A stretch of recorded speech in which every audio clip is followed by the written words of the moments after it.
nós não somos violentos, nós não somos agressivos. Olha esse monstro nos atacando. O país é 10 vezes maior do que o outro.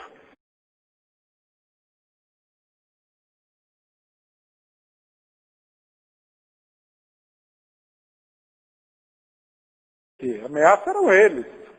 O poderoso fala que é fraco. O fraco que fala que é poderoso. Os Estados Unidos invadiu o Iraque falando assim, nós somos poderosos, vamos esmagar o Iraque. Eles falaram, o Saddam Hussein que é poderoso. Ó, veja, faça-me um favor. Você percebe? A ideologia é um esforço de autoafirmação do imperialismo alemão numa situação delicada. Tão delicada que a gente pode ver que na Primeira Guerra Mundial, os alemães sofreram 20 anos com o Tratado de Versalhes, que foi uma operação de devastação e pilhagem sem precedentes. Na Segunda Guerra Mundial, os norte-americanos chegaram ao ponto, os norte-americanos e os russos chegaram ao ponto de discutir a desindustrialização da Alemanha. Tirar toda a indústria e transformar a Alemanha num país agrário. Então a gente vê, é daí que vem a ideologia do Nietzsche, e também a ideologia do Hitler, e também a ideologia dos outros. Ela é uma expressão de uma realidade material, você percebe?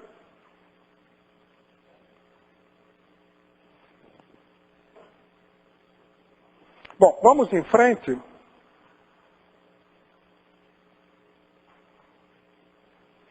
Bom, esse aqui introduz o problema que eu ia explicar na continuação. Na época do imperialismo, a burguesia ela se transforma, né, de classe relativamente reacionária, que ela é, na segunda metade do século XIX, no começo do século XX, ela se transforma numa classe reacionária em toda a linha. Daí o crescimento das tendências ideológicas reacionárias.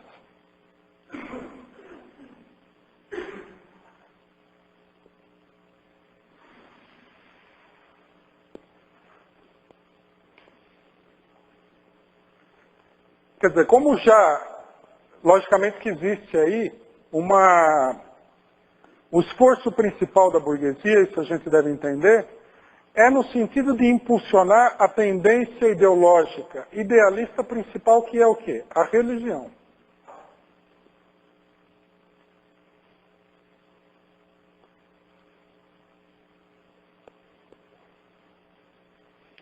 A maioria das grandes religiões, como a religião católica, as grandes religiões não, vamos ser mais precisos.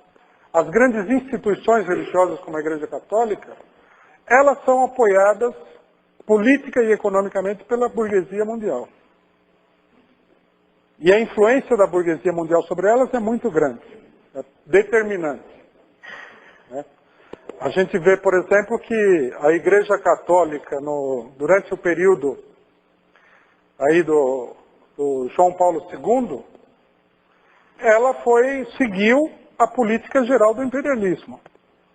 No leste europeu, inclusive, ele era uma pessoa do leste europeu, o problema de liquidar com os regimes stalinistas do leste europeu e tudo mais, a igreja teve uma participação muito grande. Né? Então, quer dizer, a corrente ideológica fundamental é a religião, não são as filosofias idealistas. A religião ela é importante porque ela molda, né, a ideologia popular. Você não vai moldar a ideologia popular com a filosofia do Schopenhauer. Está muito além, né, do nível cultural, da compreensão, da preocupação da maioria da população. A maioria da população desconhece, ignora e não tem interesse por essas filosofias sofisticadas e complexas. Então, quer dizer, é a religião a corrente ideológica fundamental da burguesia. As diversas religiões. Né? Por exemplo, uma coisa que é interessante notar aqui é o seguinte. Os norte-americanos, o imperialismo norte-americano faz a propaganda de que a luta no Oriente Médio é uma luta entre a ideologia cristã, e a religião cristã e a religião muçulmana. Isso aí não só é falso, porque não se trata disso, todo mundo sabe que são interesses materiais, mas é falso também que exista uma luta dessa natureza. No Oriente Médio, o imperialismo norte-americano, ele apoia, sustenta e defende a ideologia muçulmana. Ninguém seria louco de querer acabar com a religião do povo árabe e não colocar nada no lugar. E isso aqui não é que eu digo que ele apoia espiritualmente. Da mesma maneira que ele apoia a Casa Real da Arábia Saudita, apoia também a religião da Casa Real da Arábia Saudita, que é a religião sunita, o islamismo sunita.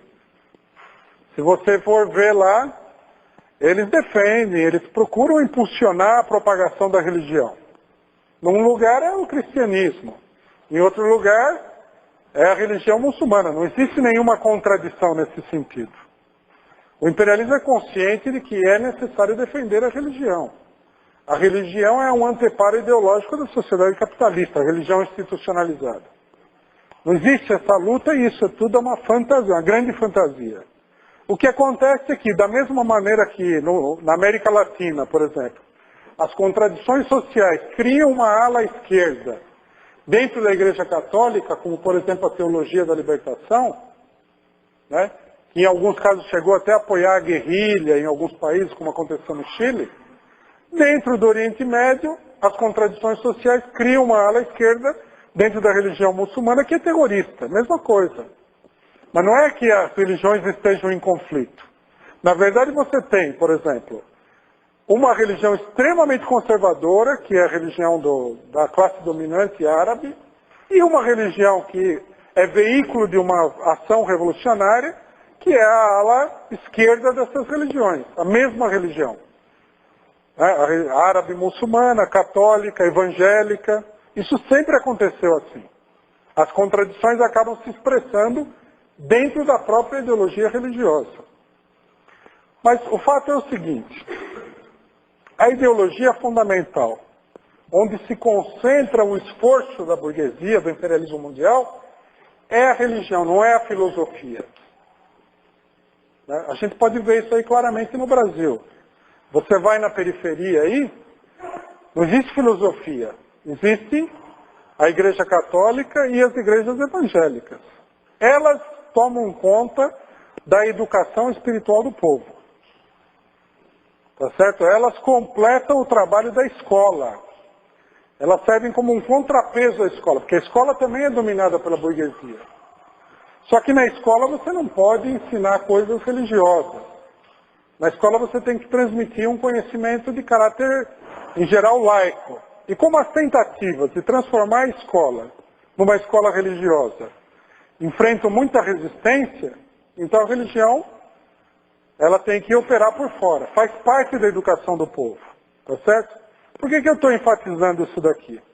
Estou enfatizando isso aqui que é para a gente entender o papel das outras manifestações ideológicas, que são as manifestações de tipo filosófico. Né? Quando aparece, por exemplo, aí uma filosofia, vamos supor, que dentro da universidade tem uma certa importância, o estruturalismo, o pós-estruturalismo, Nietzsche, isso daí não tem repercussão nenhuma na maioria da população. É uma coisa minoritária, e a gente poderia dizer até marginal, considerando-se o grosso da população. Não só minoritária, como marginal. Bom, se é minoritária, se é marginal, qual é a importância disso? Por que nós vamos tratar desse problema? Você deveria tratar do problema da religião. Não. Ela é a forma ideológica para uma minoria intelectual. Pequeno-burguesa.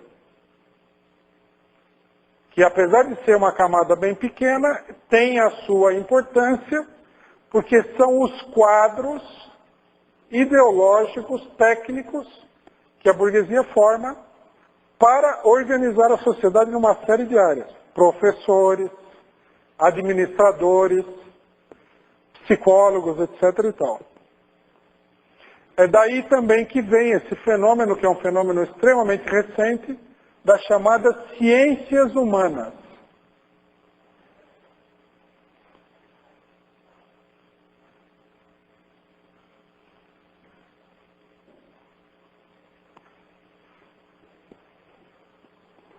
O problema é o seguinte, né? A burguesia precisa dominar ideologicamente o mundo. Mas o mundo é desigual. Se você for na USP, por exemplo, reunir os estudantes pequeno-burgueses lá, e começar a pregar que Deus criou o mundo em 7 dias, que o homem veio, que a mulher veio da costela do Adão, o cara fica sem auditório em 15 minutos, mais ou menos. E vira todo mundo comunista raivoso, perigoso, tá certo? E fora do controle. É isso que aconteceria. Então o que acontece? É necessário, tá certo? Uma ideologia que seja capaz de controlar essa turba perigosa de intelectuais e colocá-los, tá certo? Canalizá-los para um desempenho produtivo dentro da sociedade burguesa estabelecida. Essa é a função dessas ideologias filosóficas, que são minoritárias, complexas, sofisticadas, complicadíssimas e muitas vezes incompreensíveis para todo mundo, mas a função delas é essa daí, é apanhar essa camada. Por isso que dentro da universidade elas têm uma importância enorme, tá certo? Você saiu da universidade, já ninguém liga para elas. É um fenômeno social. As ciências humanas, por exemplo, têm essa função. Muita gente não se dá conta disso. O cidadão entra na faculdade de sociologia. Então ele acredita que isso daí é uma verdadeira ciência, como a biologia, só que, como o nome diz, humana, não natural. É uma ciência que trata do homem. Não é verdade isso aí. Isso é uma ideologia, é uma forma de filosofia adaptada com características de metodologia científica para, né, ter uma utilidade prática, mas sobretudo ideológica dentro da sociedade. A filosofia também, ninguém sabe por que se ensina a filosofia. Agora vamos ensinar na escola também. Qual exatamente é a utilidade? Ninguém sabe explicar. A utilidade é ideológica. E todas essas ciências humanas, toda a filosofia moderna, ela é uma filosofia idealista. Quer dizer, sem ser religiosa, ela leva para a religião. Quer dizer, ela é como se a religião fosse um rio, né? E isso daqui são pequenos afluentes para esse rio.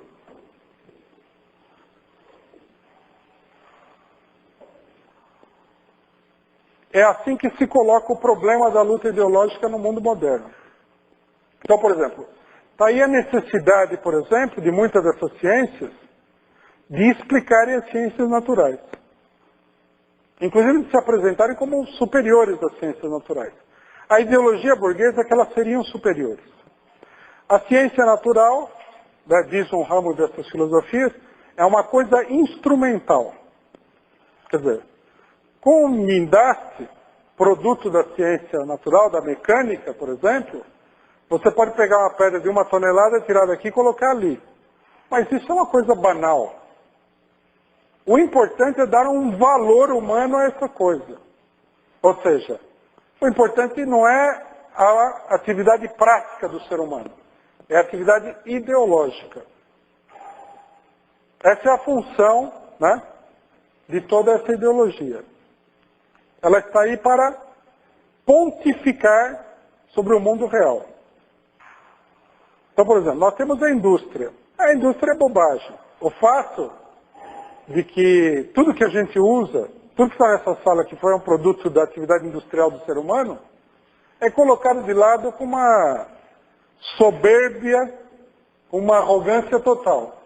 O importante não é isso. O importante é o valor humano que a gente dê a isso ou aquilo. Não. O valor humano está dado pela própria coisa. Sem as ciências naturais, a gente estaria aqui na Idade da Pedra. E a nossa concepção humana das coisas estaria também igualmente na Idade da Pedra. Não há necessidade nenhuma de dar um valor humano a nada. Quer dizer, o objetivo disso tudo é, logicamente, que é a organização social. Então, aqui o que nós vemos é uma luta ideológica enorme.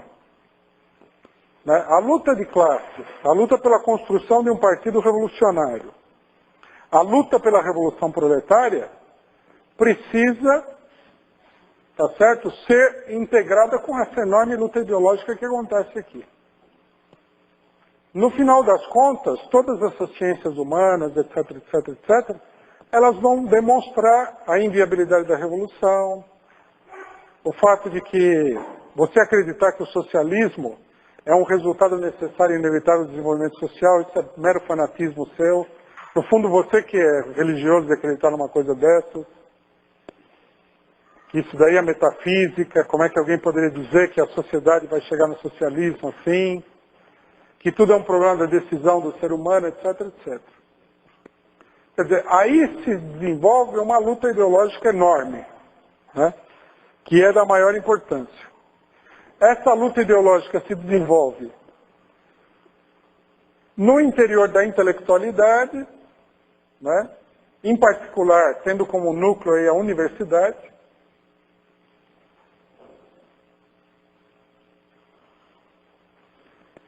E essa intelectualidade, ela serve para dominar intelectualmente a esquerda pequeno-burguesa. A burguesia, se vocês conversarem com qualquer pessoa que partilha da ideologia burguesa, eles vão repetir monotonamente para a gente, que a tese do Lênin, de que a ideologia da classe operária vem de fora, é uma coisa errada, que o Lênin não sabia, que ele não considerava o proletariado, que não sei o que lá. Isso é o que eles falam. Na vida prática, eles procuram evitar que a esquerda pequeno-burguesa, universitária, sofra a tentação de levar os conhecimentos universitários para o proletariado. E procuram dominar ideologicamente a pequena burguesia intelectual, para justamente evitar aquilo que eles acham que é um erro crasso do Lênin. Se é um erro crasso tão grande, por que a preocupação? Aí o que a gente vê? A gente vê o seguinte: a esquerda, quanto mais a esquerda seja desenvolvida, quanto mais a luta de classes em um determinado país seja desenvolvida, mais a pressão ideológica sobre a esquerda dos meios universitários e intelectuais é grande. Isso a gente pode ver particularmente no Brasil. No Brasil, a luta de classes tem um desenvolvimento muito grande.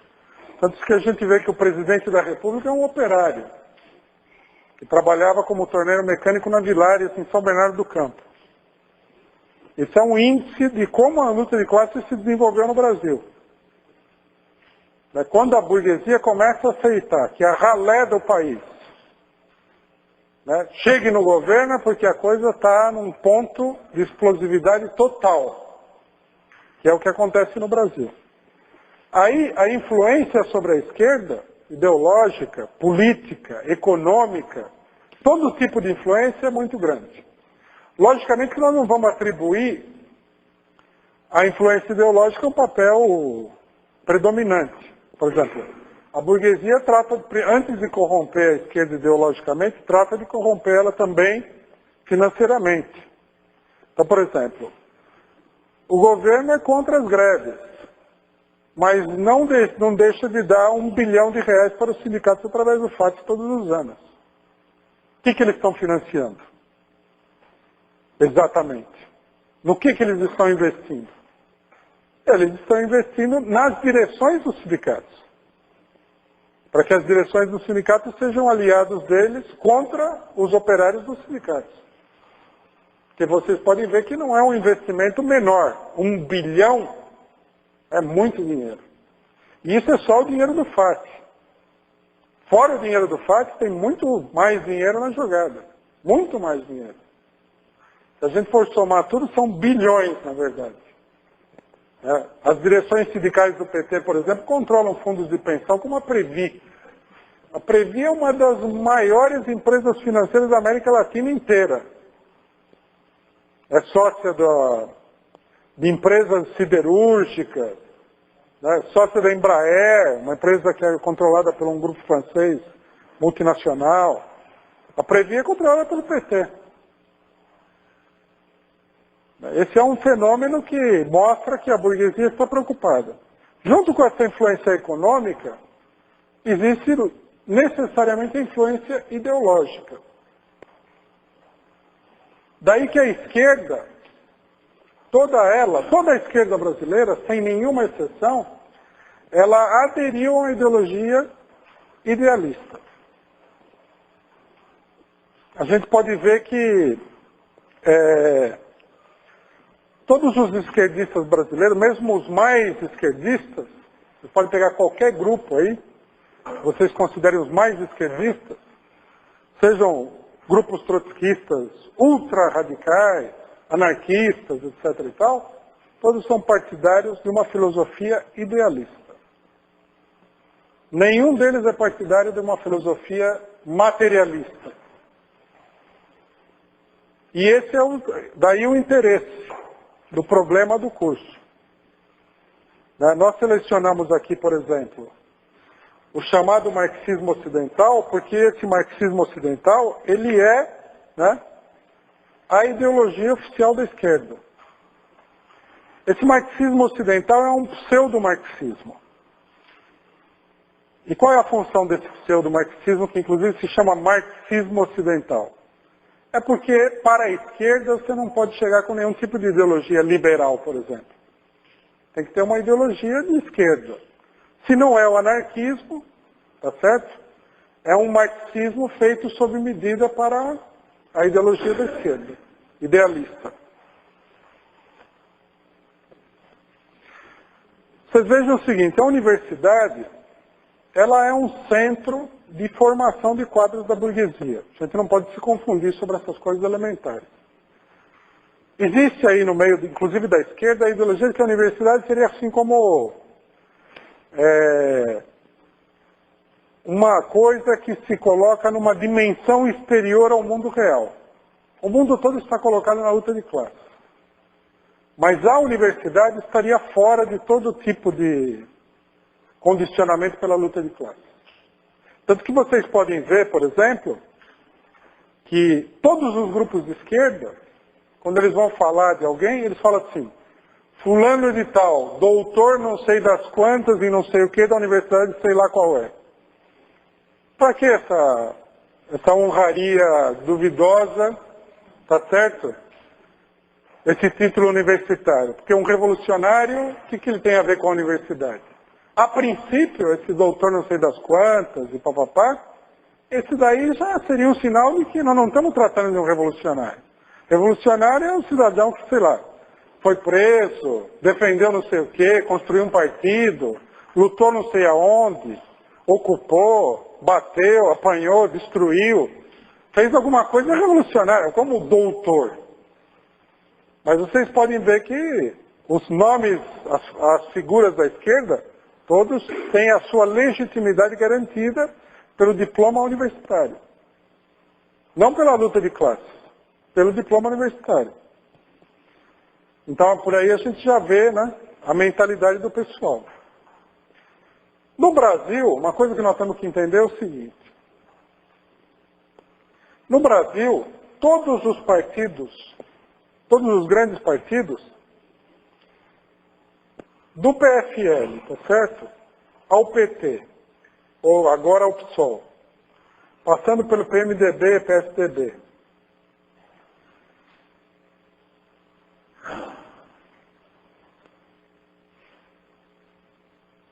São partidos pró-imperialistas. A divisão entre esses partidos aí não obedece a uma ideologia, uma política diferente. Obedece circunstâncias diferentes, agrupamentos sociais diferentes, mas não políticas diferentes. Tanto que a gente pode ver o seguinte. Na época da ditadura militar, né? Por exemplo, no governo Figueiredo, você tinha uma política de servilismo total ao FMI. Aí saiu a ditadura militar e entrou o PMDB. Sarney continuou com a mesma política de servilismo ao imperialismo.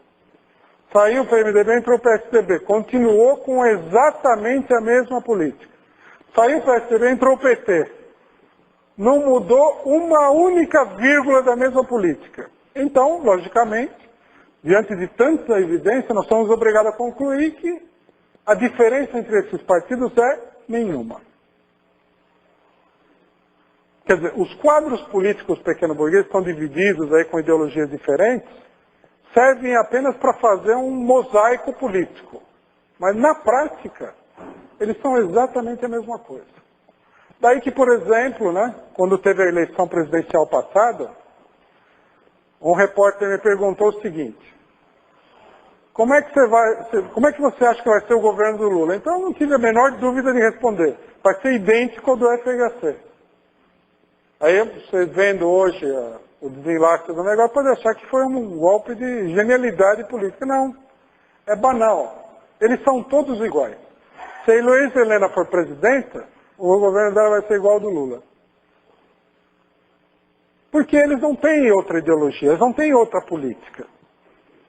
Eles têm todos a mesma política. O imperialismo domina totalmente as opções políticas. Então, a universidade, por exemplo, está dominada por essa política também. E a esquerda está dominada por essa política. E isso se reflete, tá certo? Na ideologia geral, que é uma ideologia pró-imperialista e, acima de tudo, contra-revolucionária. O que muda, a única coisa que muda, é a conversa. Daí que muita gente ficou decepcionada com Lula. Mas a decepção é porque a pessoa estava mal informada. Havia se iludido com as opções políticas.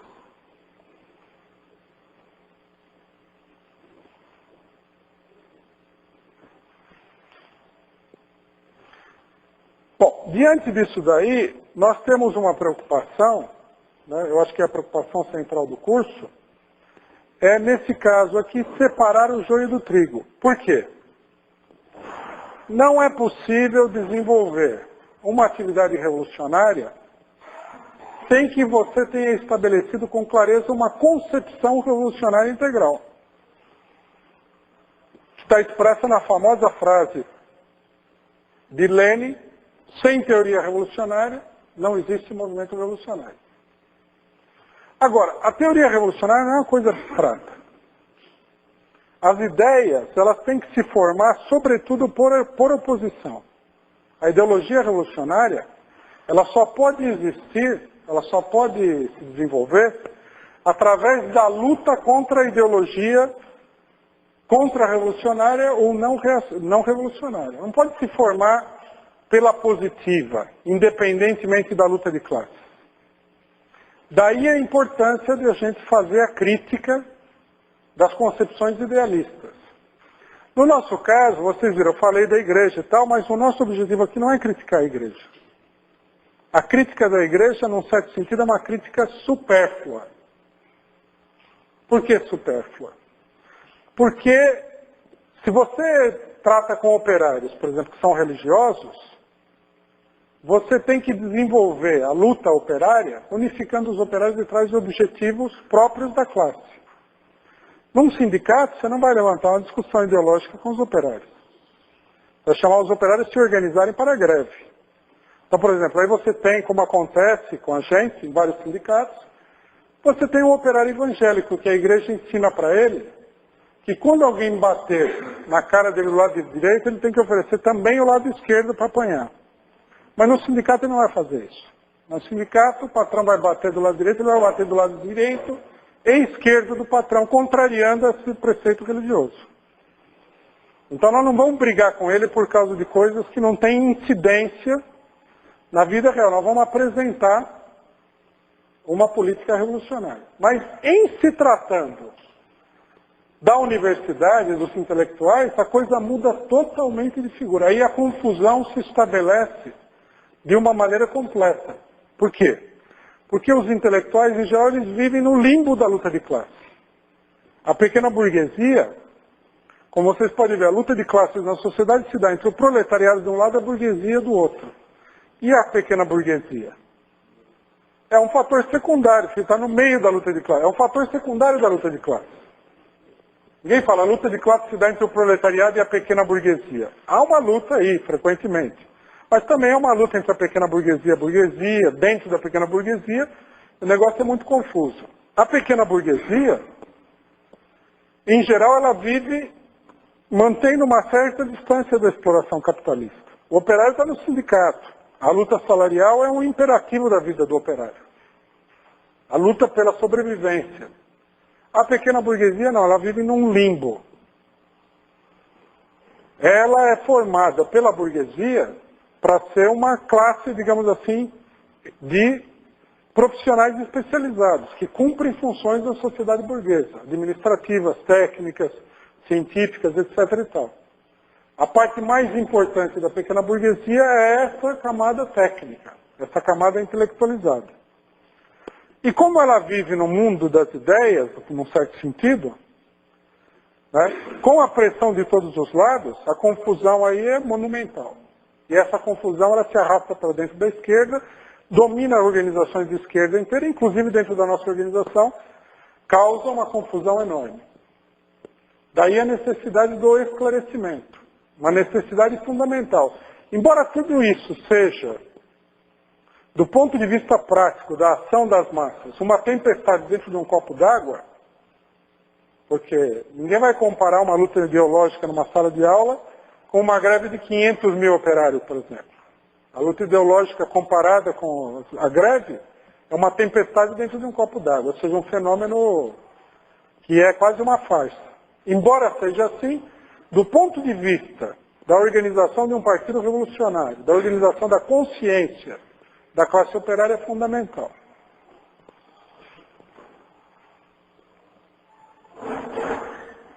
A ideia de que no caso da pequena burguesia, você tem que fazer uma luta ideológica intensa, é bastante razoável, até porque eles vivem numa fumaça ideológica onde a luta de classes é bem mais diluída. Agora, no caso ideológica, né? Uma neblina ideológica. No caso da classe operária, a luta de classes, o interesse de classe, ele impulsiona para menosprezar, diminuir o impacto das ideologias. Agora, vai ter que se esclarecer essas ideológicas com os operários para a organização deles em partido revolucionário, né? Porque, finalmente, as coisas acabam se chocando, né? E no interior do Partido Revolucionário, a luta de classes ela não tem essa característica acentuada, pública, como numa greve, no movimento sindical em geral, né? Quer dizer, a metodologia para a discussão ideológica com os operários seria o mesmo que se usa com a pequena burguesia, com a diferença de que, no caso dos operários, há uma facilidade maior, né? Na medida que eles estão mais inseridos na luta de classes mesmo. Teria essa intermediação, né? Como fazer para uma evolução ideológica, não uma evolução política. Porque você tem muito operário que acompanha a luta do Partido Revolucionário por motivos óbvios. Mas ideologicamente ele é muito reacionário, muito conservador, né? Não, acontece o seguinte, a classe operária de conjunto, a evolução dela se dá através da experiência política. A política comanda. Quando os trabalhadores entram em luta massivamente, toda a ideologia reacionária começa a cair por terra. Porque a massa operária é uma classe social. E a consciência dela expressa o movimento prático da classe, que é uma massa de milhões de pessoas. O militante do partido, ele, embora seja parte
Bom, vamos lá. Os grupos têm número? Qual que é o número 1?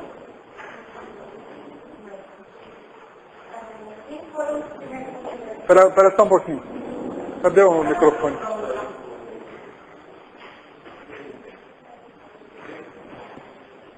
Bom, vamos pessoal, vamos prestar atenção aqui. Fala alto aí. Materialistas, em que sentido pode-se dizer que eram materialistas? Foram os filósofos gregos, em especial Demócrito, que procuravam a explicação dos fenômenos naturais na própria matéria. E alguém tem uma resposta diferente dessa daí? Ou alguma dúvida sobre essa pergunta? Os outros grupos?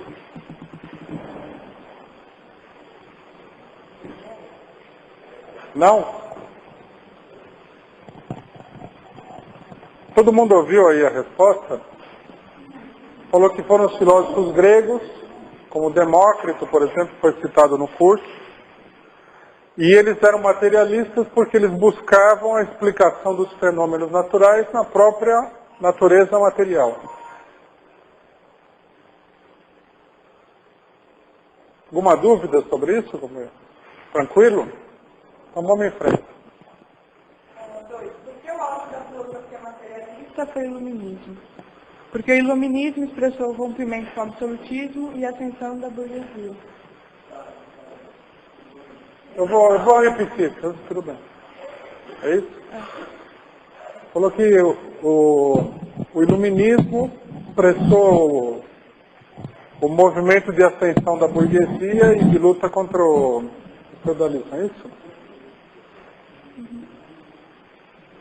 Segunda pergunta.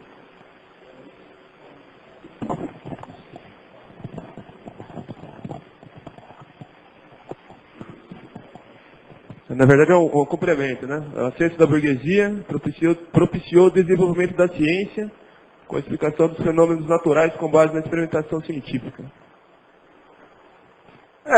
Aí mais do que ele propiciou o desenvolvimento da ciência, nós temos que entender que o materialismo filosófico do século XVIII é um resultado do desenvolvimento da ciência, tá certo? Logicamente que ele também propiciou um desenvolvimento posterior da ciência. Mas não é só que ele propiciou, ele também é um resultado. Outra coisa também que é importante falar é o seguinte: o materialismo do século XVIII é o auge do materialismo burguês, tá certo? Porque o auge do materialismo é o marxismo. Vamos lá? Tudo bem? Terceira pergunta. Qual a relação da Revolução Francesa de 1789 com o Iluminismo? O Iluminismo foi a forma ideológica que assumiu a luta política da burguesia contra o feudalismo, preparando o terreno para a Revolução Francesa.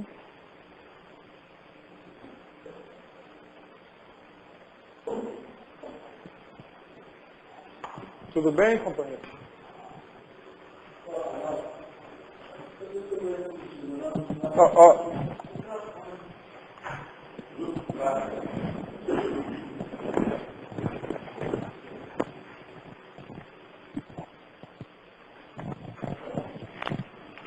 Que o nosso grupo misturou ela aqui, ó, que é bom colocar para a gente analisar.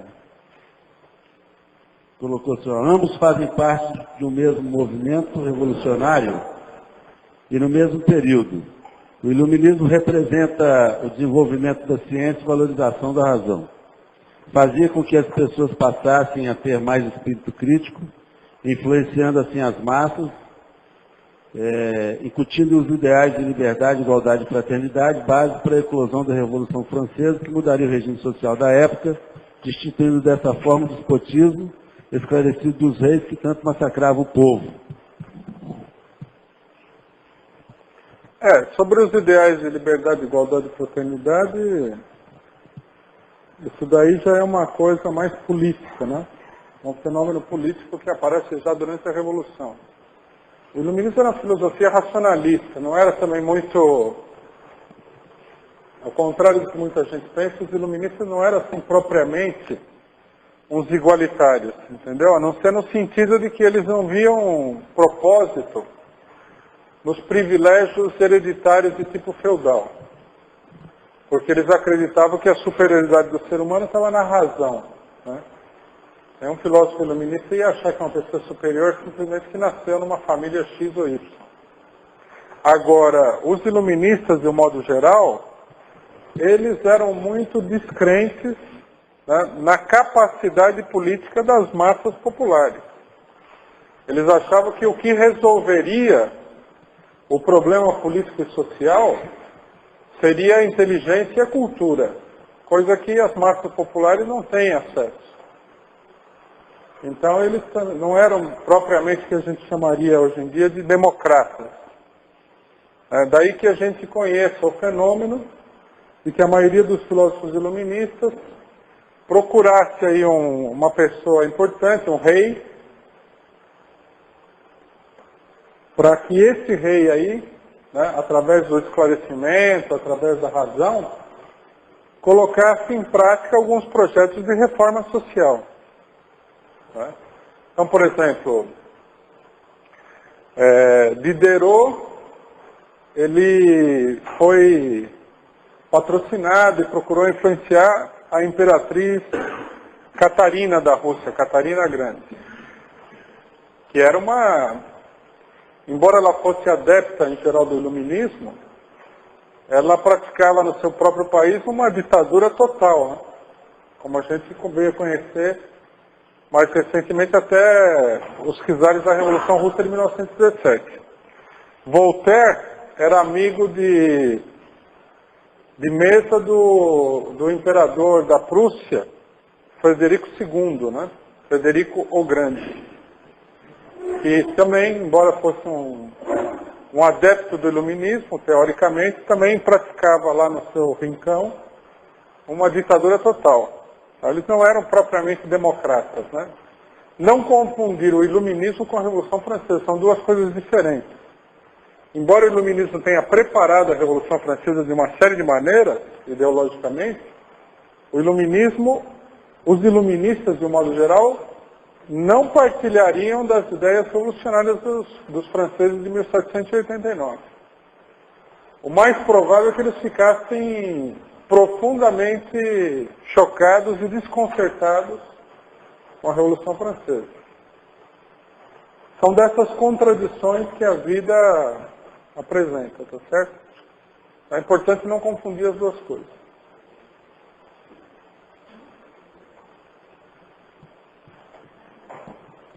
Tá claro? Mais algum? É isso? Próximo. Por que os iluministas criticavam em particular a religião? Porque era um empecilho para o desenvolvimento da burguesia, na medida em que a igreja dava sustentação ideológica ao feudalismo. E aí, ouviram, companheiro? Mais ou menos? Por que os iluministas atacavam a igreja? Porque a igreja dava sustentação ideológica à nobreza feudal. Alguma diferença aí? Outra resposta, alguma coisa? Microfone.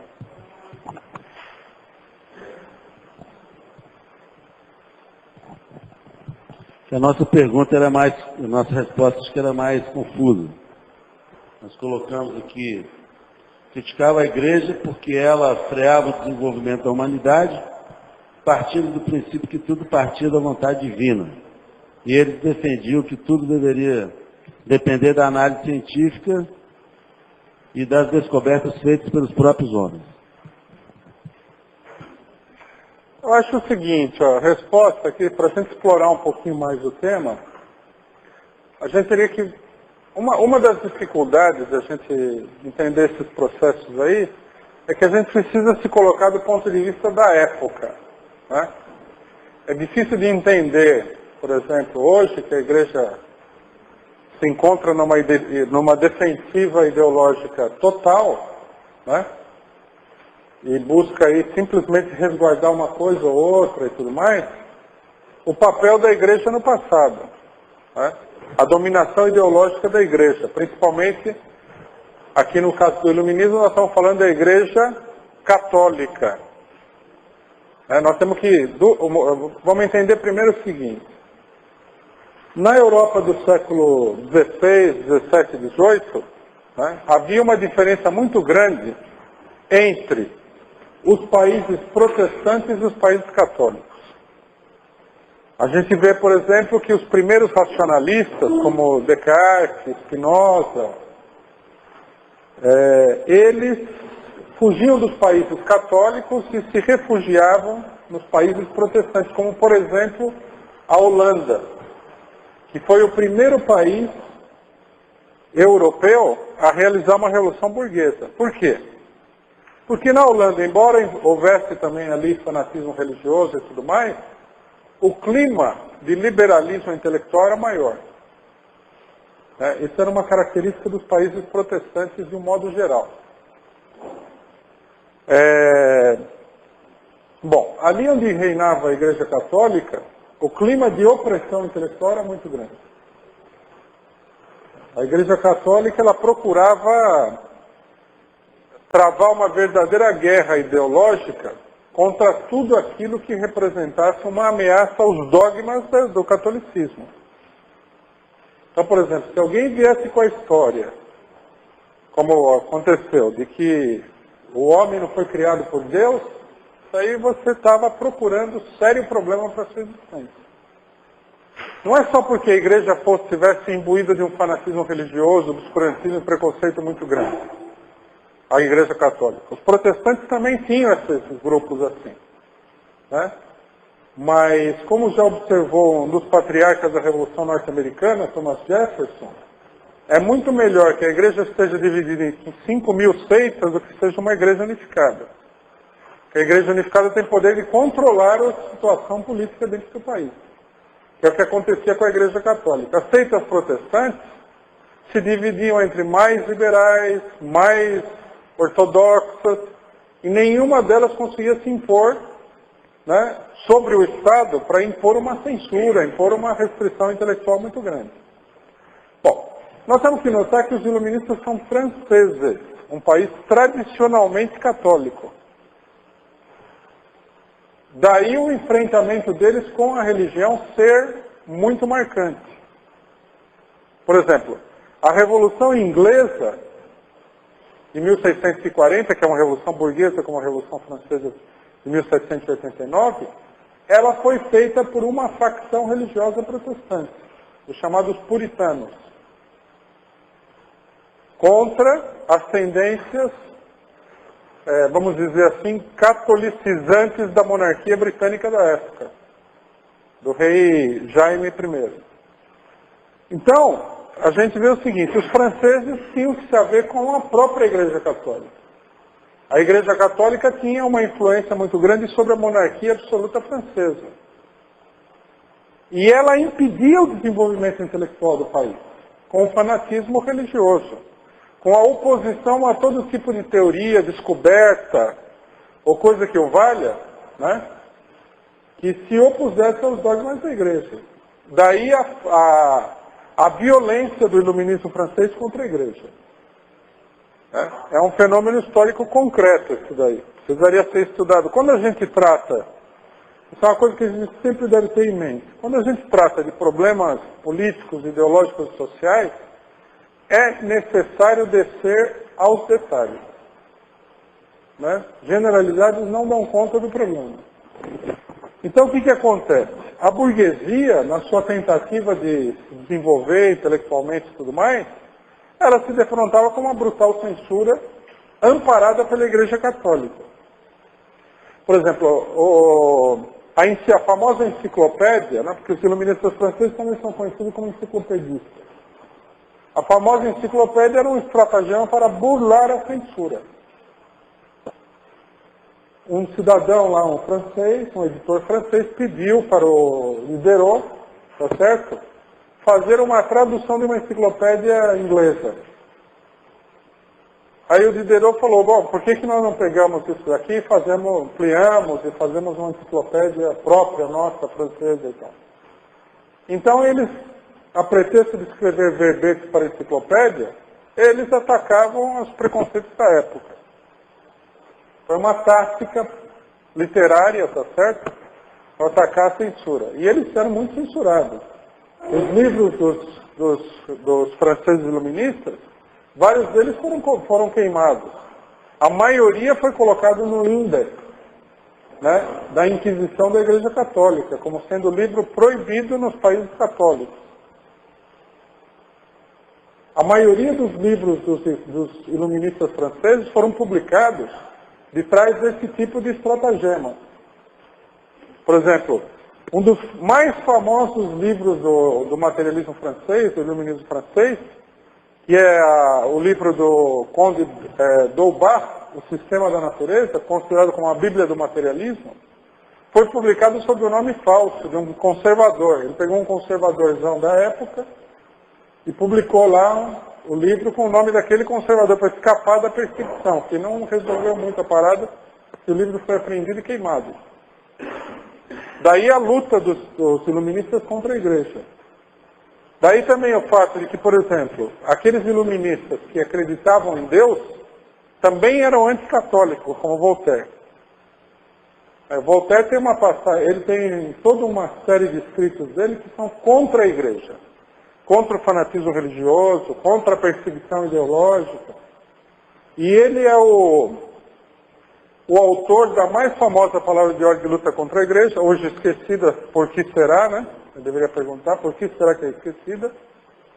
Que quando, na França, uma pessoa foi perseguida e linchada por causa do fanatismo religioso, ele ficou muito indignado, mas ele já estava também em cima desse tipo de acontecimento.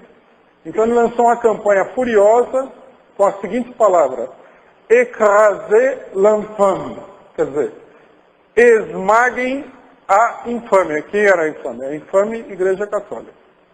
Essa era a palavra de ordem dele. Ele acreditava em Deus, mas ele não acreditava na Igreja Católica.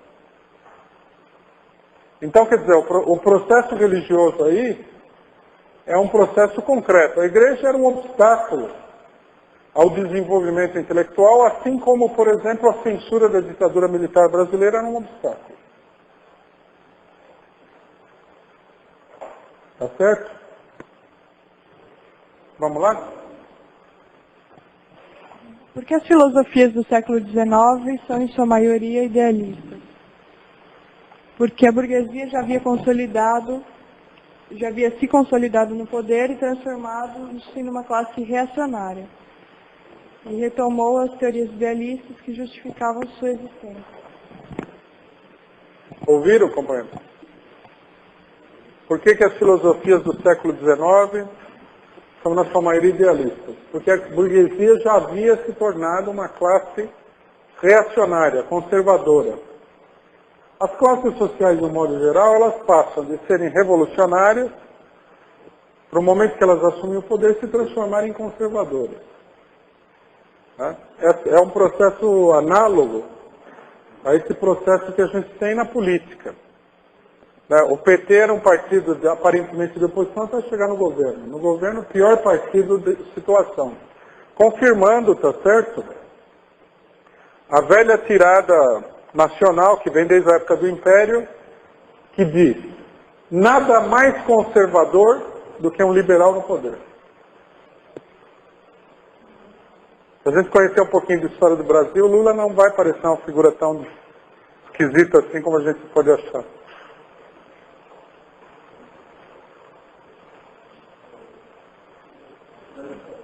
Micrófono.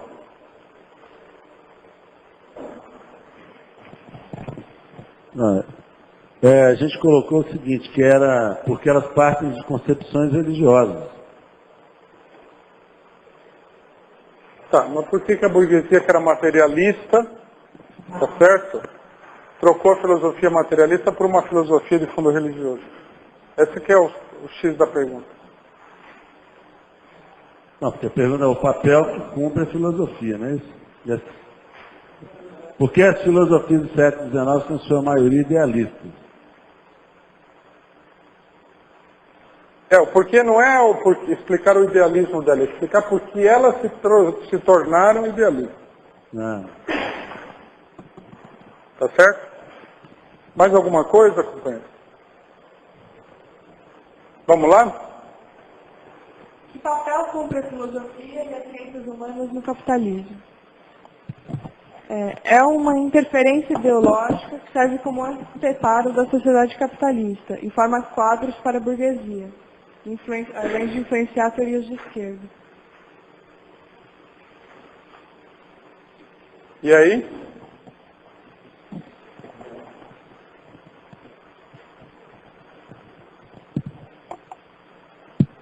Mais nada? Então vamos.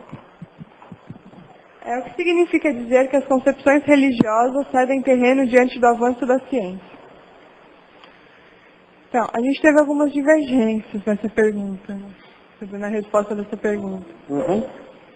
Então, a gente chegou no consenso que seria assim, que ela cedeu terreno na parte explicativa, que explica tipo, os fenômenos da natureza, etc.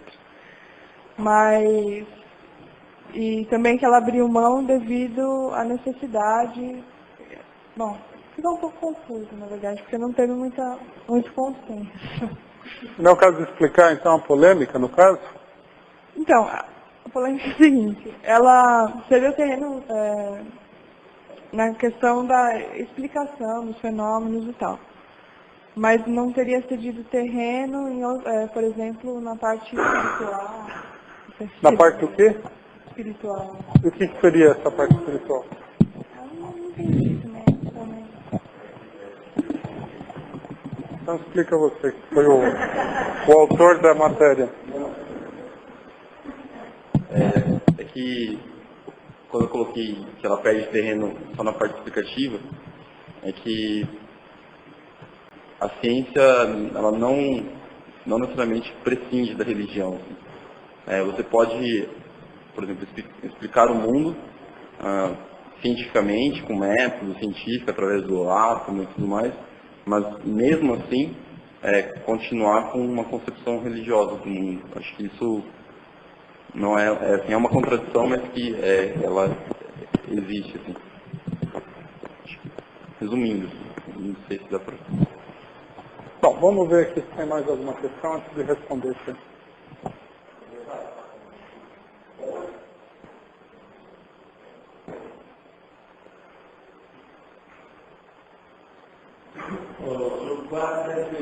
Tem uma polêmica, uma parte colocou o seguinte, né? Significa que diante de uma pesquisa científica, por exemplo, a dor de barriga se fez um comprimido. Então a religião fica sem ter como argumentar e se adapta à nova realidade desenvolvida. Outro companheiro colocou o seguinte, que a ciência, ela completa a religião. E aí até colocou uma frase do Einstein, para a gente poder debater em cima, seria a religião sem a ciência é cega e a ciência sem a religião é cega. Não é? É isso? Hã?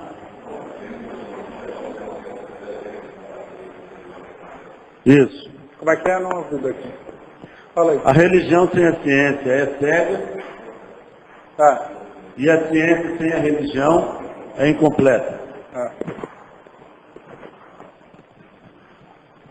Bom, algo mais?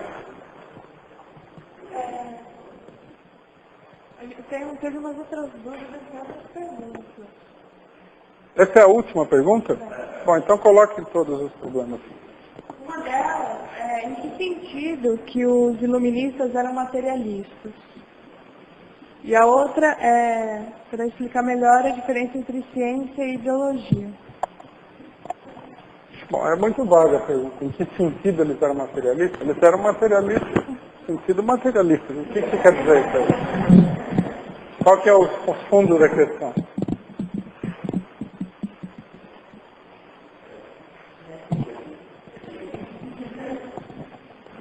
A gente precisa do microfone porque a gente precisa, depois não dá para ouvir. Se a gente for reproduzir o curso, o que as pessoas falaram? Então, é que é uma limitação teórica, assim. Eu conheci o materialismo através do marxismo, e aí você consegue perceber alguns outros. Mas a hora que você lê Locke e Hobbes, e a hora que eles explicam a realidade através de uma hipótese de um estado de natureza imaginário e tudo mais, para mim parece não ser materialista mesmo. Bom, Enfim. tudo bem, nesse sentido eles não eram, a maioria deles não eram materialistas acabados, né? Principalmente quando você fala dos ingleses. Mas já vamos pegar isso aí. E? A diferença entre ciência e ideologia.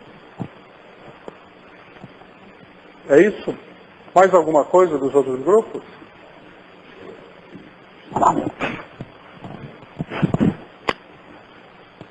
Bom, vamos por partes. Esse problema... Oi. Hã? Tem?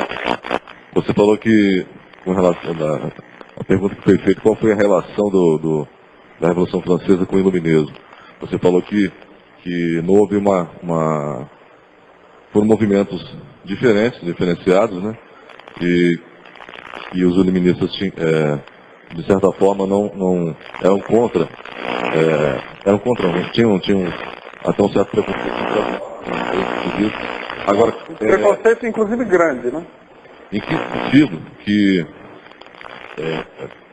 de que forma que o iluminismo influenciou na Revolução Francesa, já que os iluministas não acreditavam que as massas, por falta de cultura, poderiam alcançar, destituir o despotismo da época? Tá, eu vou responder isso aí também.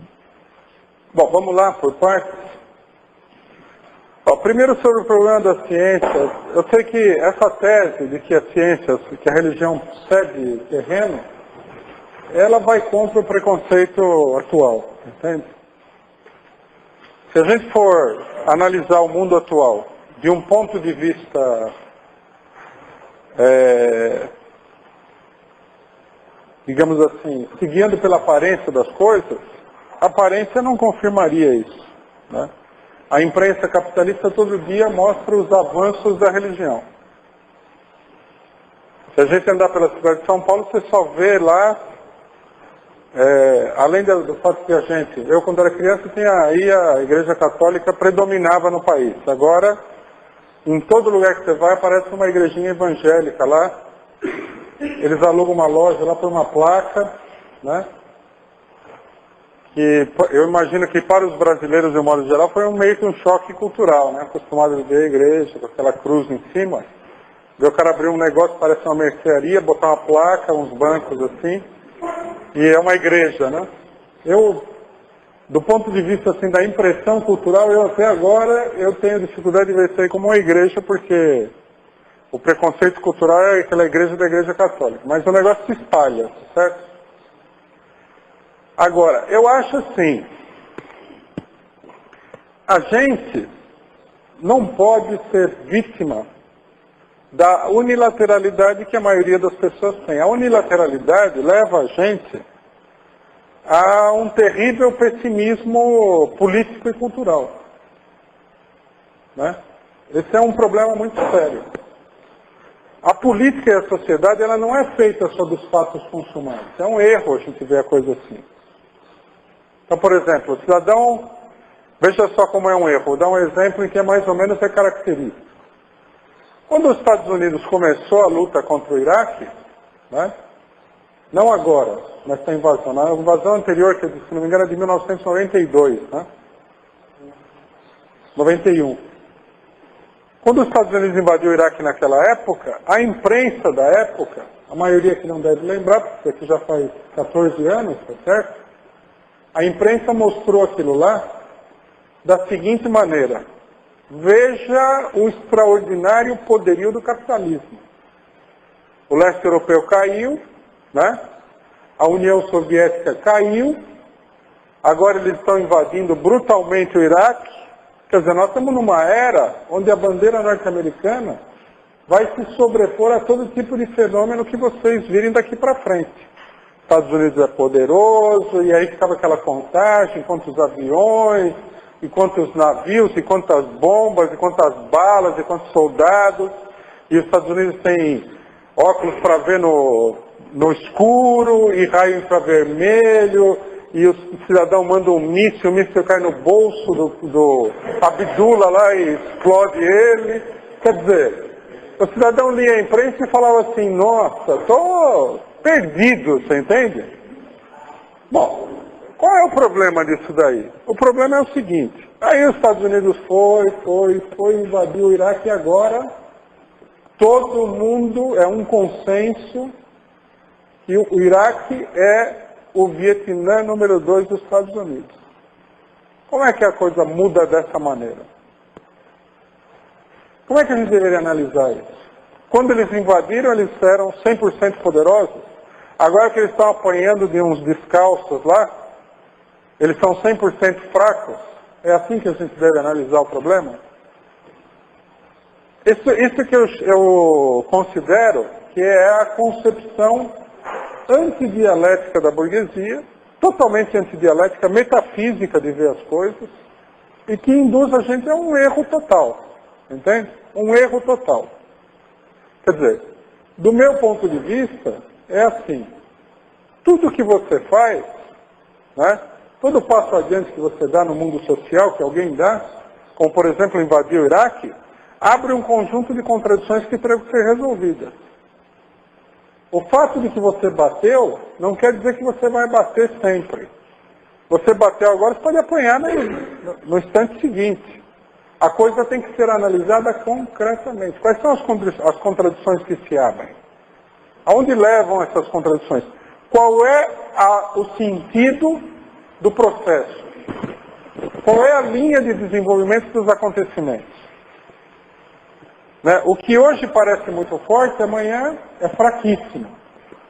Se a gente não pensar assim, isso é a dialética, pelo menos a dialética marxista, você vai ser sempre vítima das aparências. Sempre, sempre. Por exemplo, Lula ganhou as eleições em 2002. Super poderoso Lula. Poder total, vitória completa.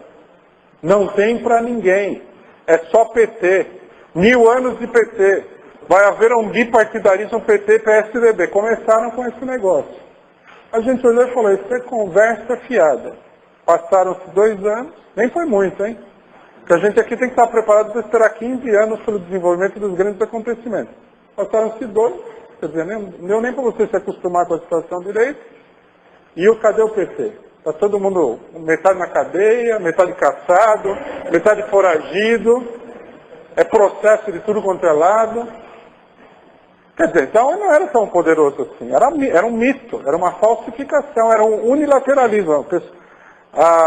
Os ideólogos, os propagandistas, pegaram um aspecto da situação e aumentaram aquilo lá com uma lente de aumento, de forma a confundir a cabeça de todo mundo. Então, eu queria enfatizar isso aí, a maneira de pensar os processos políticos. Né? Por exemplo, se a gente não pensar assim, veja a nossa situação. Nós somos um partido pequeno. Nós não temos nenhum deputado federal, nenhum deputado estadual. Então, o PT tem 100 e tantos deputados. Bom, agora uma parte foi para o PSOL, tá certo? E outra parte não foi para outros partidos porque não deu tempo de mudar de partido. Mas a coisa é 100 e tantos. 100 e tantos a 0, então a gente deveria se aposentar. Não é? Se dedicar a uma atividade literária, fazer um fanzine, sei lá, qualquer coisa. Mas não, por que a gente insiste? Porque a gente acha que a linha do desenvolvimento favorece a situação. E a gente acha isso daí não só teoricamente, a gente tem uma experiência política. Por exemplo, eu participei do PT, né? Não sei se isso aí hoje em dia é motivo de orgulho ou de vergonha, tá certo? Mas, seja lá como for, participei do PT desde o primeiríssimo momento. Eu participei da campanha de filiação para legalizar o PT.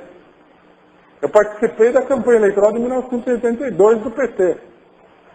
Né? Em 1982 eu fiz boca de urna ali no Ipiranga, em São Paulo. Né?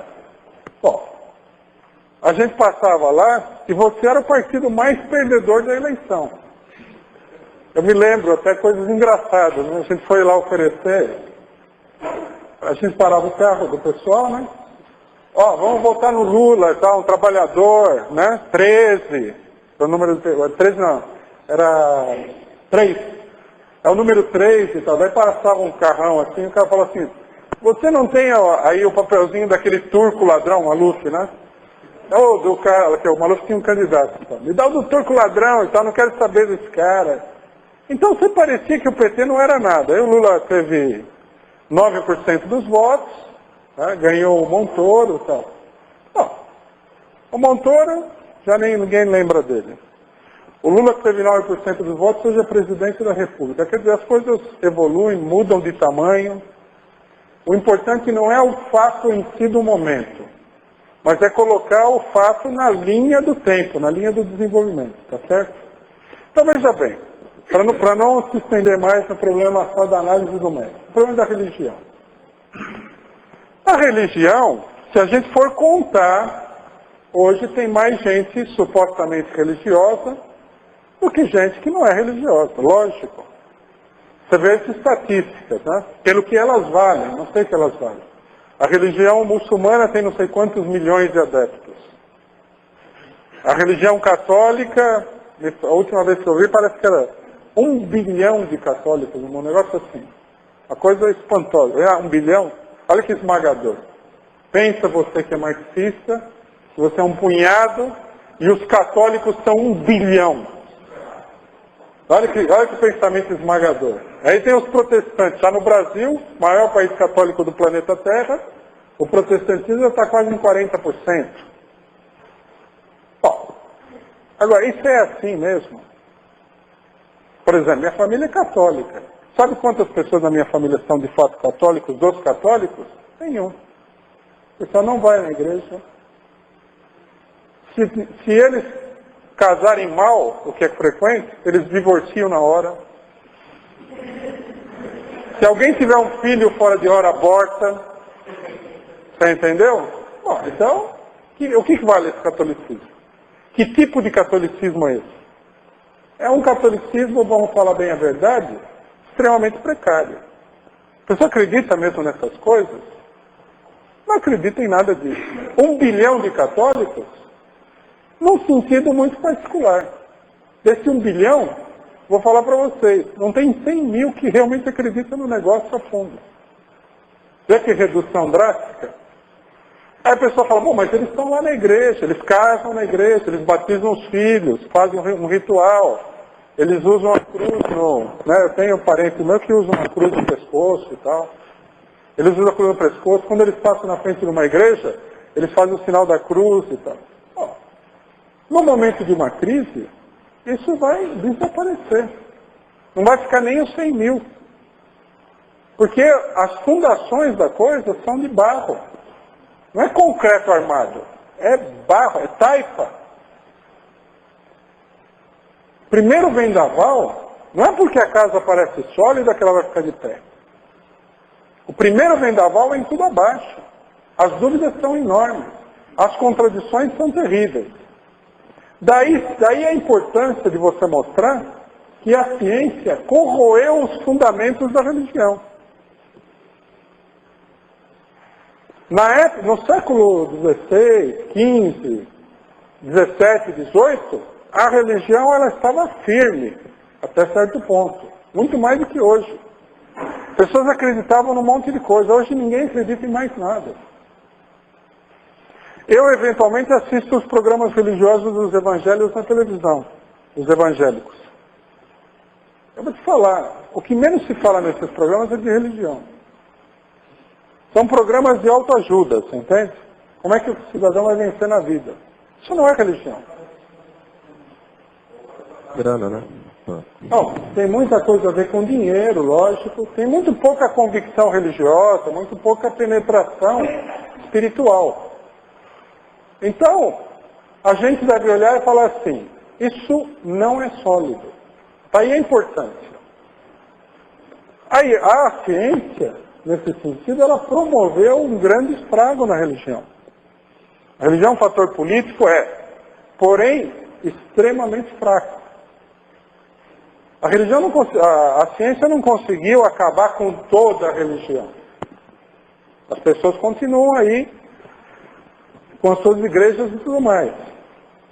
Mas a fraqueza dessas religiões é muito grande. ela já não serve nem hoje em dia para educar os filhos numa moral religiosa. Um companheiro aqui ontem me falou aqui, o companheiro ali, que uma das coisas boas da religião é que a religião ela freia aí os maus instintos da humanidade. Violência, esse tipo de coisa. É uma colocação tradicional. Bom, nas famílias religiosas, isso aí acontece cada vez menos. A religião não consegue conter a marcha avassaladora, né, da desagregação que a sociedade capitalista produz. Os filhos dos religiosos não são religiosos, são drogados, são pessoas que não têm moralidade nenhuma, de nenhum tipo, nem religiosa, nem nada. O efeito de dissolução que a sociedade capitalista impõe é muito grande. Então, a minha preocupação é de colocar em evidência o processo, entendeu? O processo que está por detrás das aparências. A aparência é uma coisa, né? A aparência é como a história dos 3 porquinhos. Vocês conhecem a história dos 3 porquinhos? Eram 3 porquinhos, né? Aí cada um construiu uma casa para se proteger do lobo mau. Uma casa era de sapé, a outra casa era de madeira, a outra casa era de tijolo. Na aparência, todas elas eram sólidas. Aí veio o lobo, mau, né? E botou abaixo as 2 primeiras. Entendeu? Então a aparência não conta. A gente tem que penetrar na concretude, na essência concreta do negócio. Na aparência, hoje o mundo está dominado pela religião, mas isso é mera aparência. O mundo está dominado por uma terrível luta entre a classe operária e os povos oprimidos de um lado e o imperialismo do outro. E isso daí leva a um dilaceramento total, inclusive da religião. No Oriente Médio, a imprensa fica manipulando a falta de conhecimento das pessoas. Então, numa época assim, os xiitas eram os terríveis opositores do imperialismo norte-americano. Já os sunitas, não. Os sunitas eram moderados, etc. e tal. Porque é da essência da seita religiosa xiita ser xiita. Quer dizer, radical. E dos sunitas serem sunitas. Por quê? Porque tinha uma revolução no Irã. Então a revolução era por causa da religião xiita, muito radical. No Brasil, por exemplo, no PT, o pessoal falava que a esquerda, nós, por exemplo, nós éramos os xiitas do PT. Quer dizer, excessivamente radical. Agora vejam vocês, não sei se vocês repararam. Qual é a configuração religiosa no Iraque hoje? Quem que está a favor do imperialismo, quem que está contra no Iraque? Quem que joga bomba e quem que leva a bomba na cabeça das 2 religiões? Quem que apoia o imperialismo? Os xiitas. Quem que ataca o imperialismo? Os sunitas. Então, mil perdões, mas a religião não quer dizer nada. São meros rótulos, não tem conteúdo nenhum. A gente precisa analisar o processo concreto. Então, quer dizer, a religião cedeu lugar não só diante da ciência, ela cedeu lugar diante da política também. Ela virou uma cobertura de uma luta política entre as classes sociais que é muito grande. Então, esse é o problema da discussão sobre se a religião cedeu terreno diante da ciência ou não.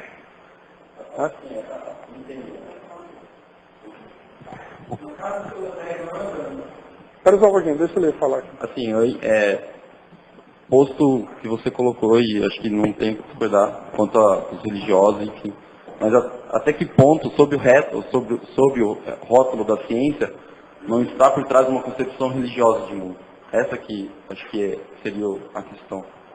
Mas a ciência, o contrário da religião, ela não é um rótulo. A ciência é uma coisa prática.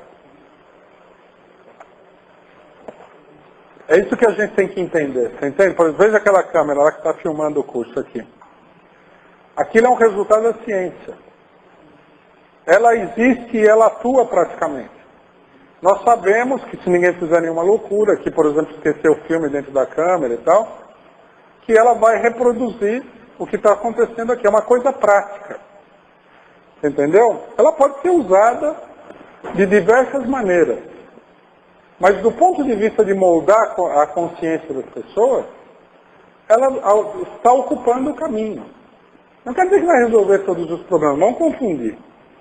Ela está eliminando os preconceitos tradicionais que as religiões, assim, de uma maneira milenar, infundiram. Simplesmente isso.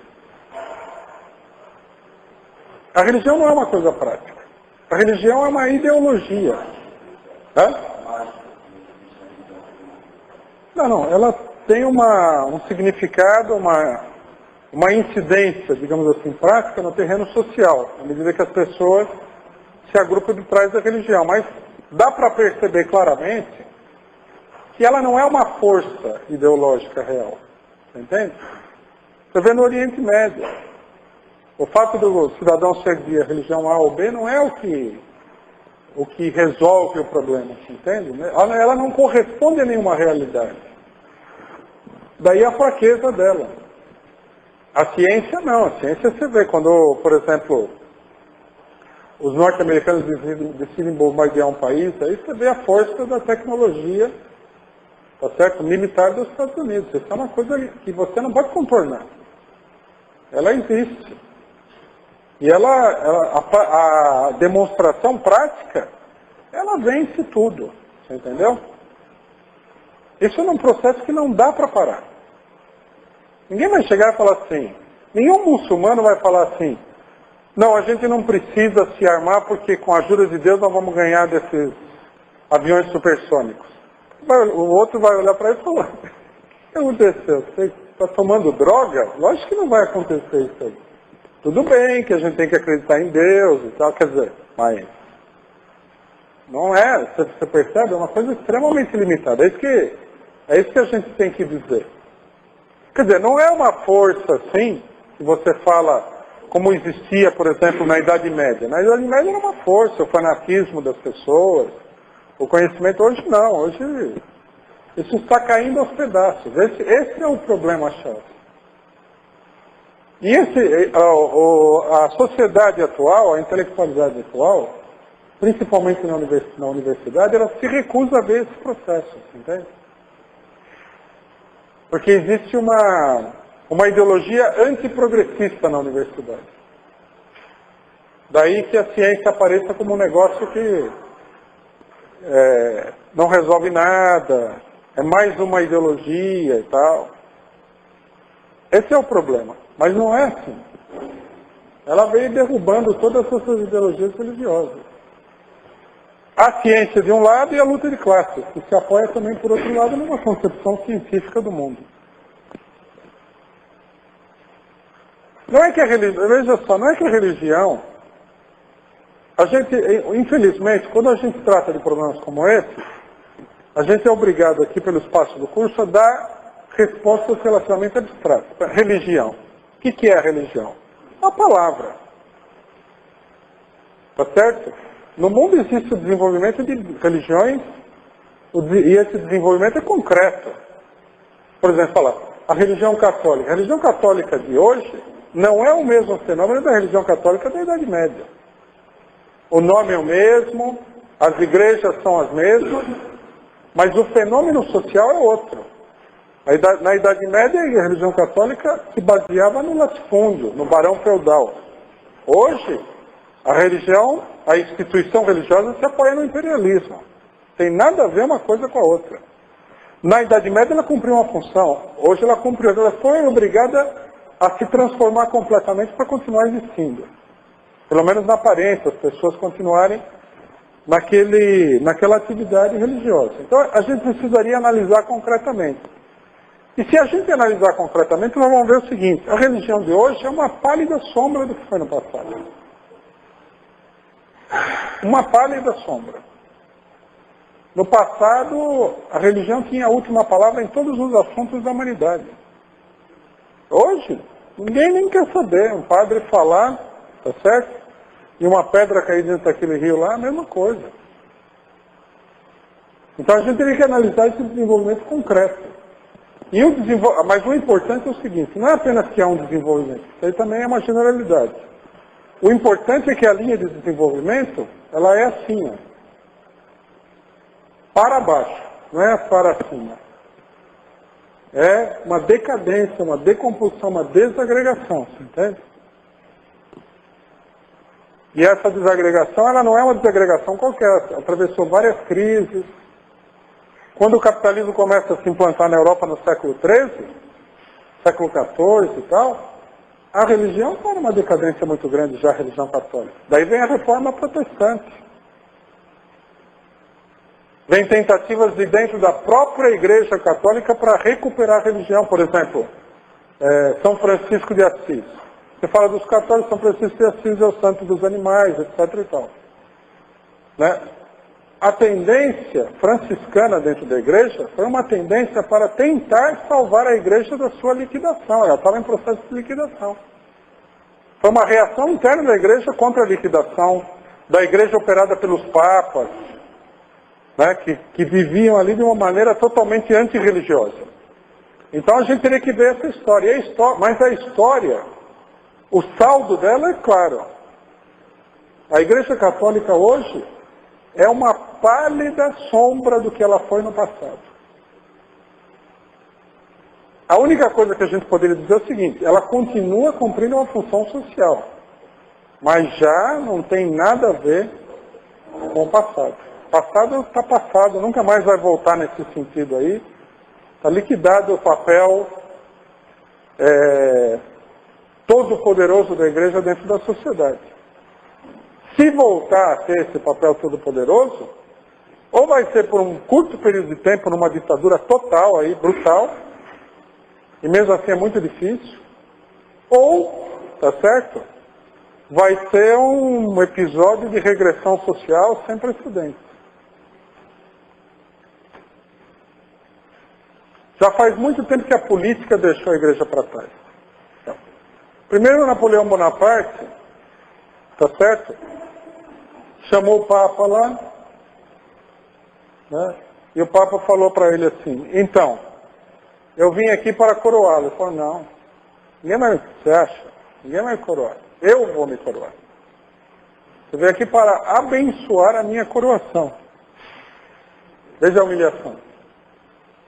Na Segunda Guerra Mundial, o Stalin se reuniu com o Churchill e o Roosevelt, e o Roosevelt falou assim, por que nós não chamamos o Papa para essas negociações? E a conversa encerrou com a seguinte pergunta do Stalin. Quantas divisões o Papa tem? Aí como todo mundo olhou assim meio de lado, falou, então vamos passar para o próximo ponto da pauta. Já, entende? A igreja de ser dona de governos, ela passou a ser um marionete dos governos. É um fenômeno concreto. E a perda dela está nisso daí. Ela não é ideologia dominante mais.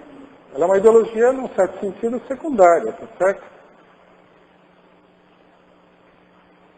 Bom, o que mais que a gente tinha aí de perguntas? Não, eu tinha mais duas perguntas aí.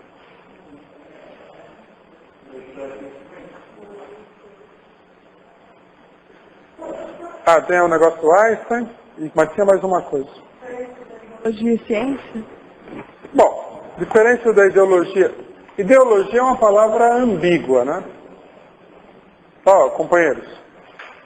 A palavra ideologia, ela é confusa, tem mais de um significado. Até os próprios marxistas usam essa palavra com mais de um significado. Por exemplo, é comum você ver nos marxistas a ideologia marxista. Ideologia aí é simplesmente, num sentido geral, um sistema de ideias, tá certo? Um sistema de ideias determinado. Aí, ideologia também passou a ser, a partir desse tipo de frase, assim, isso daí tem uma função meramente ideológica. Passou a significar um tipo de consciência falsa ou ultrapassada dos acontecimentos. Né? A ciência é uma ideologia como no primeiro tipo de afirmação. Quer dizer, um sistema de ideias que se supõe deveria corresponder a uma determinada realidade. Agora, a oposição entre a ciência como ideologia e a ideologia no sentido pejorativo seria que a ciência corresponde a uma realidade. A ideologia não. Essa ideologia no sentido pejorativo seria um sistema de ideias, né, montado para ocultar a realidade, uma falsa consciência. E não tem correspondência com a realidade a não ser aparente.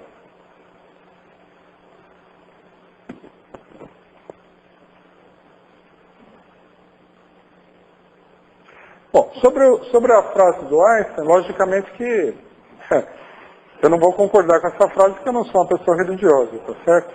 Mas vamos investigar um pouco as implicações da frase dele, tá certo?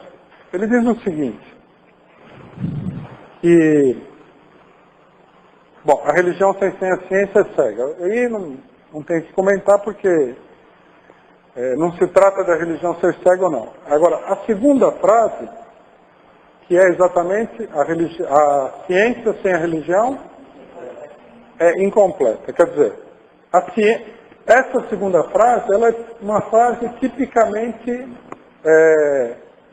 da ideologia moderna, que nós estamos discutindo aqui. Quer dizer, a ciência precisaria ser completada por alguma coisa. Não basta você chegar à conclusão, tá certo, de que uma determinada coisa, uma determinada tese sobre o mundo corresponde a esse mundo. Precisaria de algo mais. Então, é isso justamente que a gente precisaria desmistificar, na minha opinião. O que a gente precisa é encontrar a correspondência, do ponto de vista das ideias, ao mundo real. As ideias, elas precisam ser capazes de retratar o mundo real. Vão buscar uma verdade objetiva. Segundo essa frase do Einstein, a ciência não seria a verdade objetiva.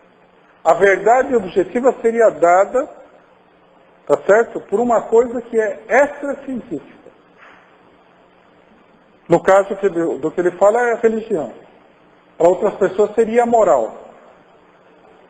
Eu, pessoalmente, acho o seguinte. O marxismo também, essa é a tese marxista, a intromissão das chamadas verdades morais na verdade objetiva conduz a um retrocesso intelectual. Por exemplo, Marx, ele assinalou que o grande mérito de uma pessoa como Maquiavel, que todo mundo picha e tal, como sendo um degenerado político, é que ele separou a política da moralidade. Esse é um progresso da humanidade. As coisas têm que ser analisadas pelo seu próprio mérito, cientificamente. A conclusão tem que ser científica. Vocês vejam o seguinte, nós fizemos aqui no último acampamento um curso sobre anarquismo. Qual é o problema do anarquismo? O problema central do anarquismo é que o anarquismo é uma teoria moral, dogmática. O marxismo olha o mundo social e fala, o mundo social é dividido em classes sociais e há uma luta entre as classes sociais. Isso é o que é.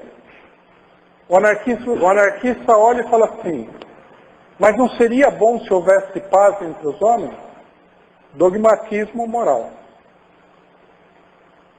Não seria bom, porque não existe isso daí. Você acrescentar ilusões à realidade nunca é bom. Seria como se eu falasse assim, essa parede é feita de tijolo sólido, mas eu gostaria que eu pudesse atravessar ela como se eu fosse imaterial, e me jogasse de cabeça na parede. Isso não é bom. Alimentar esse tipo de ilusão antinatural. Né? O que o Marx admirava no Maquiavel? Ele olhou e falou assim, a política é assim, não adianta moralizar. É uma luta de tais e tais características. Você tem que entender o problema como ele é. E não acrescentar ao problema como ele é, tá certo? Uma conclusão moral que é exterior ao problema. É isso que muita gente não entende. Ah, mas a luta, por exemplo, aí você vê essas frases, a luta de classes é violência. Bom, ela é o que ela é. E o que ela é, você não pode simplesmente contornar, você não pode se opor a isso. Não é possível. Essa é uma política, essa é uma mentalidade equivocada. Por isso que os anarquistas falam assim, por exemplo, o partido é autoritário. É discutível em que medida é autoritário, se é autoritário ou não. Mas sem um partido, o fato é que, sem um partido, não é possível vencer a classe inimiga. Esse é o fato. Não adianta você querer ser melhor do que os fatos. Não adianta agregar aos fatos uma conclusão moral. É um erro isso aí. É um erro total. Não adianta você vir com um dogma, por exemplo, nós temos que lutar contra a burguesia, como dizia Gandhi, mas não podemos ser violentos. Isso não é um dogma. Não decorre da análise científica da situação que você possa ser pacífico com a burguesia. Não decorre. Ele impôs isso daí a uma situação. Veio de fora. É o que o Einstein chama de completar a ciência com uma conclusão religiosa. Não, não tem que ser completado. As coisas são o que elas são. Nós temos que descobrir como elas funcionam. Quais são as leis próprias do funcionamento, da natureza do funcionamento social e da política. A política moral é sempre desastrosa. É dogmática e ela é impossível de ser colocada em prática. Por exemplo, tem uma companheira aqui que faz parte desse movimento pelo passe livre, que é um movimento que tem uma influência muito grande do anarquismo. Então, em Brasília, apareceu um atrito lá porque nós fomos num ato público, tá certo? Com as bandeiras do PCO, e eles queriam arrancar as bandeiras do PCO porque eles botaram na cabeça deles que os partidos não podem levar suas bandeiras no ato público. Eu falei, bom, veja, isso aí não é possível. Se o ato é público, em primeiro lugar, participa quem quer. Concordou com o objetivo do ato, participa. É público. Se você não quer que a pessoa participe, faça um ato privado, mas não público. Tá certo? Por exemplo, se a gente chamar um ato aqui, nessa sala do PCO, com 200 pessoas, vem um cidadão com a bandeira do PSOL e fala, não, você não. O ato é privado, é só para o PCO, você não é do PCO, leva essa bandeira embora. Agora, se alguém chamar um ato na Praça da Sé contra o bombardeio norte-americano no Iraque, o PCO vai com a bandeira dele. É da natureza da coisa. Mas inventaram um dogma. Eles não gostam de partido, menos ainda de partido com bandeira. Não dá, não. Você pode formular uma política como essa, você entende? Você não pode querer legislar sobre a vida dos outros partidos. Você não pode querer definir quem participa ou quem não participa de um ato público. Né? Isso é tudo, você vê, uma incoerência. É uma maneira dogmática de tratar os problemas. Da mesma maneira, por exemplo, você vê o dogmatismo, a posição do PSTU sobre a CUT. Ah, a direção da CUT é governista. Bom, a natureza da CUT não está determinada pela direção. 100% das centrais sindicais do mundo têm direções que são governistas. E aí? Vão ter que abolir todos os sindicatos agora porque você cismou, botou na sua cabeça um dogma que você não pode ter uma direção governista numa central sindical, que inclusive é a coisa mais comum do mundo. Seria como se eu achasse, por exemplo, que cachorro não pode ter pelo e saísse com uma máquina de barbear